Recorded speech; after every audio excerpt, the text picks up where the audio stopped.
নমস্কার সুধী সুপ্রিয় দর্শক মণ্ডলী, ভোরের আলো ইউটিউব নিউজ চ্যানেলে আপনাদের সবাইকে স্বাগত। আজ 26শে সেপ্টেম্বর শুক্রবার। আপনারা দেখছেন ভোরের আলোয় আবহাওয়ার আপডেট। এক নিম্নচাপ যেতে না যেতে আবার এক নিম্নচাপের প্রভাব। পুজোর দামামা বেজে গেছে ইতিমধ্যে। বৃষ্টির সংকেত দিচ্ছে আবহাওয়া দপ্তর। তাই বঙ্গবাসীর কপালে এখন চিন্তার ভাঁজ। পুজো তাহলে কি এবার জলে ভাসবে?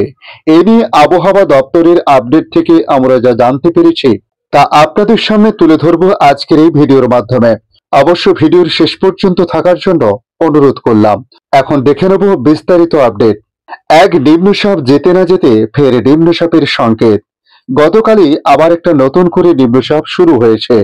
সবেমাত্র বৃষ্টি বিপর্যয় কাটিয়ে বঙ্গের মানুষ উঠে দাঁড়াতে চেষ্টা করছে। তারই মধ্যে আবারও বৃষ্টির দামামা বাজিয়ে দিল বরুণ দেব। গত মঙ্গলবার বৃষ্টিতে বিপর্যস্ত হয়ে গিয়েছিল কলকাতা সহ দক্ষিণবঙ্গের একাধিক এলাকা। গত সোমবার মঙ্গলবার বৃষ্টিতে বিপর্যস্ত হয়ে পড়েছিল গোটা দক্ষিণবঙ্গ। সবেমাত্র দুদিন পেরিয়েছে, এখনো কলকাতার অজয়নগরের মতো এলাকা থেকে জল নামেনি। তারই মধ্যে আবার নিম্নচাপের পূর্বাভাস দিয়েছে আলিপুর আবহাওয়া অফিস। বৃষ্টি কিছুতে পিছু ছাড়ছে না, তা এক প্রকার নিশ্চিত করে দিয়েছে আবহাওয়াবিদরা।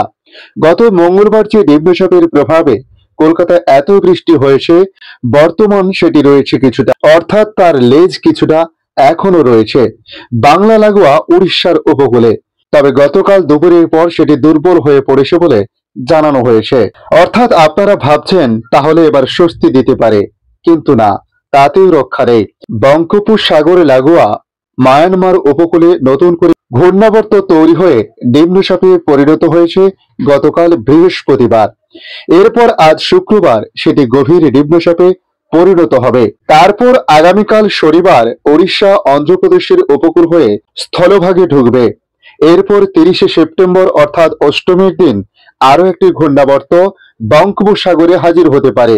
সে আবার আসবে সুদূরে দক্ষিণ চীন সাগর থেকে। সেই ঘূর্ণাবর্ত নিম্নচাপে পরিণত হলে পুজোর শেষ বেলাতেও যে বৃষ্টি পিছু ছাড়ছে না তা একেবারে বলার অপেক্ষা রাখছে না। আপাতত পঞ্চমীতে দক্ষিণ 24 পরগনা, পূর্ব মেদিনীপুর, পশ্চিম মেদিনীপুর, ঝাড়গ্রামে ভারী বৃষ্টির জন্য হলুদ সতর্কতা জারি করা হয়েছে। ষষ্ঠীতে কলকাতা সহ গোটা বাংলাতে বজ্রবিদ্যুৎ সহ বৃষ্টির জন্য হলুদ সতর্কতা জারি করা হয়েছে। তাই পুজোয় নতুন জামার সঙ্গে নতুন ছাতাও রাখতে বলছেন আবহাওয়া দপ্তর। এদিকে উত্তরবঙ্গের আবহাওয়ার পরিস্থিতি নিয়ে বলা হয়েছে, উত্তরে দুর্যোগে বিপর্যস্ত সিকিম, দফায় দফায় ধস জনজীবন বিপর্যস্ত করেছে। উত্তর সিকিমে পর্যটকদের যাতায়াতে নিষেধাজ্ঞা জারি করা হয়েছে। বাড়তে শুরু করেছে তিস্তার জল। একইভাবে দার্জিলিং সহ উত্তরবঙ্গের জেলাগুলিতেও দুর্যোগের সম্ভাবনা নিয়ে মাথার চুল ছিঁড়ছেন উত্তরবঙ্গবাসী। কারণ পুজো ঢুকে গেছে, এখনো মেঘের চাদরে ঢাকা উত্তরবঙ্গ। তবে আপাতত নেই তেমন ভারী বৃষ্টির সম্ভাবনা। সপ্তাহের মাঝামাঝি কিছু এলাকায় হালকা থেকে মাঝারি বৃষ্টির পূর্বাভাস থাকলেও বড়সড় কোনো দুর্যোগের আশঙ্কা নেই বলে জানাচ্ছে আলিপুর আবহাওয়া দপ্তর। আবহাওয়া দপ্তরের সূত্রে জানা যাচ্ছে, দার্জিলিং জলপাইগুড়ির পাশাপাশি কোচবিহারেও সতর্কতা জারি করা হয়েছে।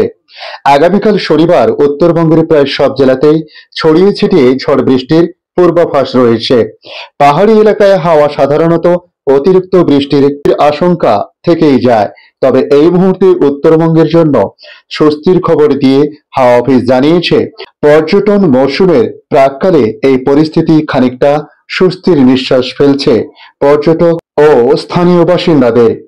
বাকি বাংলার তুলনায় এখনো বড়সড় দুর্যোগের তেমন সম্ভাবনা না থাকলেও হাওয়া অফিসের পরামর্শ, স্থানীয় মানুষজন ও প্রশাসন যেন সতর্ক থাকেন, কারণ বর্ষার শেষে আবহাওয়া আচমকাই বদলাতে পারে।